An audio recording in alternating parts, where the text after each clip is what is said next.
We are Movie Menu Reviews, your tiniest quantum podcast.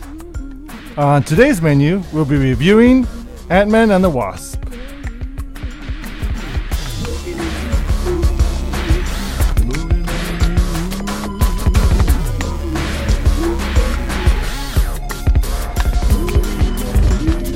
Welcome, ladies and gents. I'm Dan the Man Munoz, host of Movie Menu Reviews, your weekly movie news and reviews podcast, live on Facebook. I am joined by special guest, the Kylerman, host of Fan Theory TV YouTube channel. Welcome so much for being on the show. Thank you very much. So happy to have you. Love being here.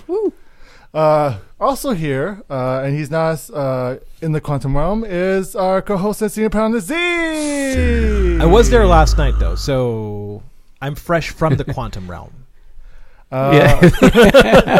Someone you're powdery fresh. It's like you. Someone who's not use some baby wipes. I do feel quite powdery and fresh. Yes. Someone who needs some baby wipes is my co-host. Don't ask me how I know. I need another wipey, Dan. Oh boy.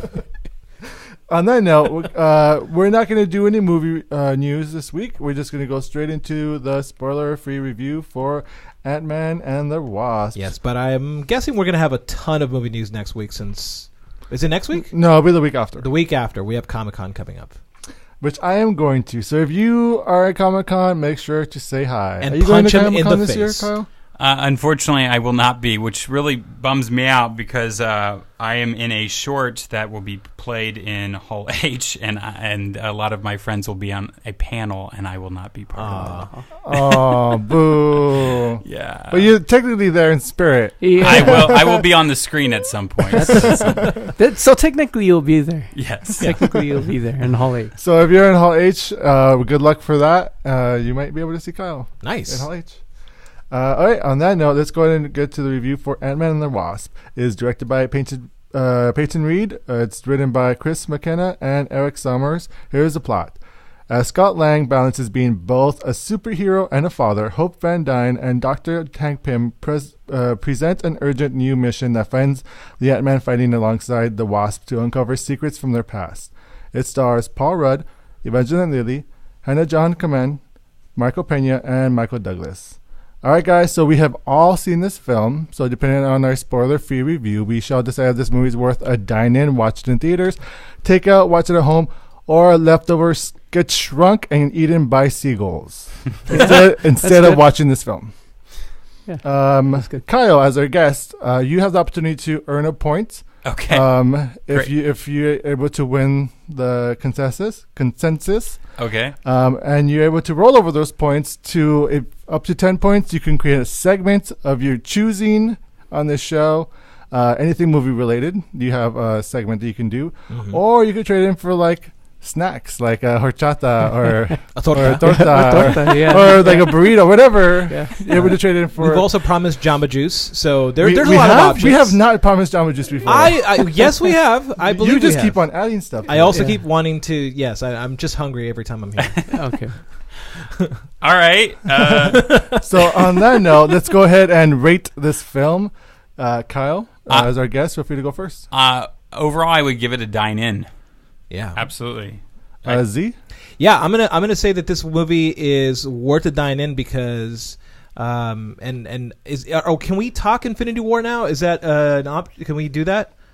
Comes out August 14th. On Blu-ray. Yeah. So I would no, want to. I would think say that we steal it for the spoilers. Okay, fine. Yeah, so speaking, if you've seen Infinity War, then you know what happens. And I think with this movie, what it did really well was that it made us forget the events going on during that time, and you enjoyed it enough so that you forgot that all that sadness happened. Yes. And so I think that's the charm of this movie, is that it made you forget and enjoy. Agree. Absolutely agree with you. Yeah, absolutely. And Mike?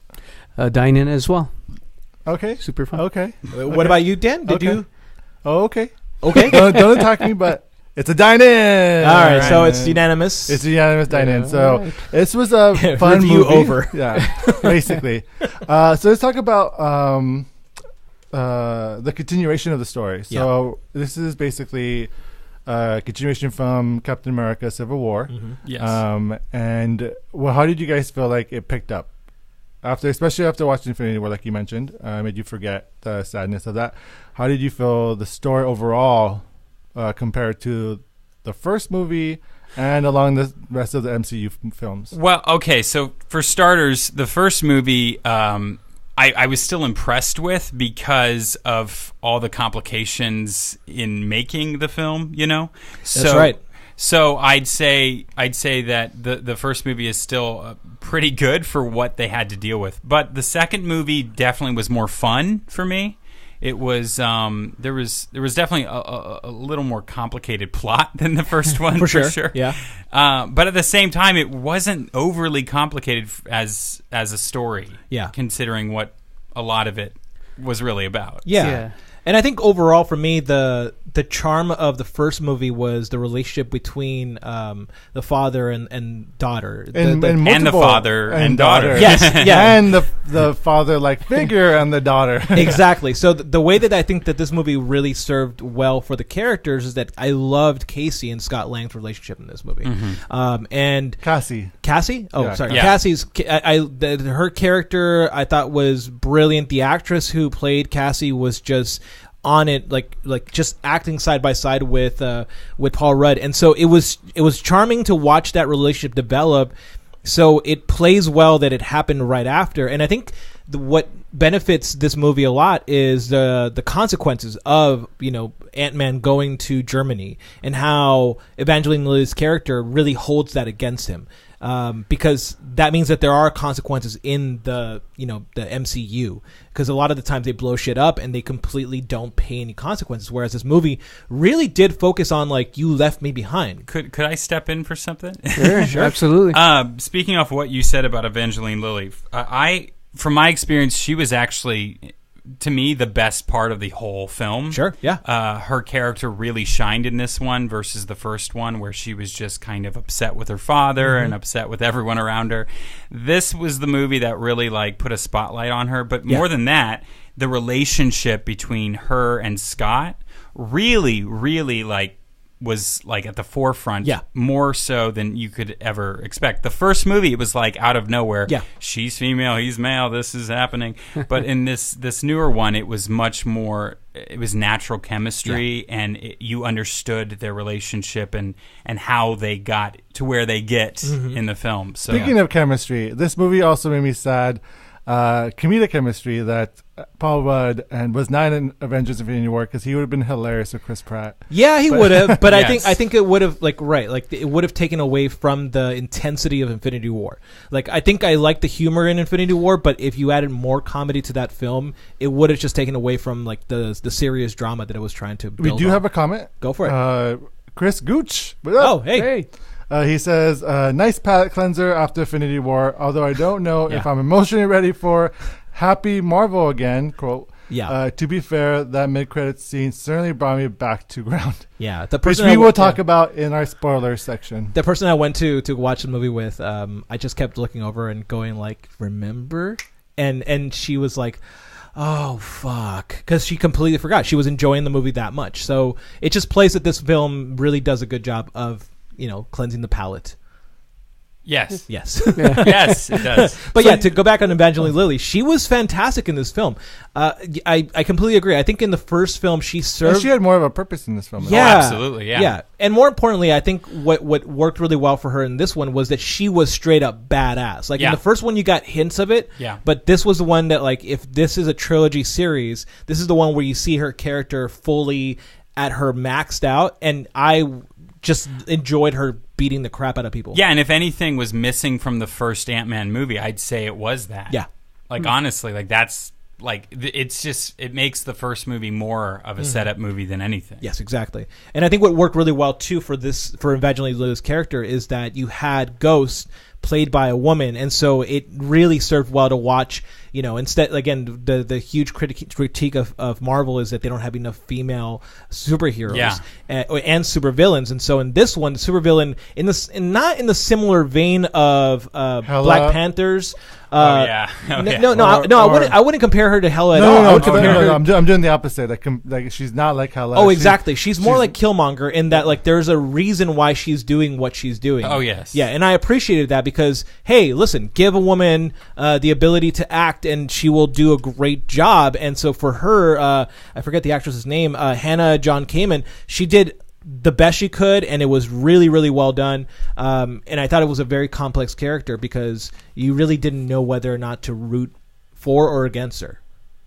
It reminded me kind of. Oops! I punched the mic. Yeah, it reminded me of like a Batman villain, like where like Mr. Freeze, where you know what I mean. Arnold. Yeah, not like something you'd see in Batman the Animated Series, where you always have sympathy for the villain. I mean, I'd say more so in this movie than anything out of all the Marvel movies. This was the first time ever where you could have easily swapped the protagonist, and it would be still a good movie where you would be like totally on board with either side. Yeah. Yeah. No, exactly. Yeah. So I think this movie just rocks. I think this movie does a really good job of just giving you something that's fun to watch. The CGI in this movie was fantastic.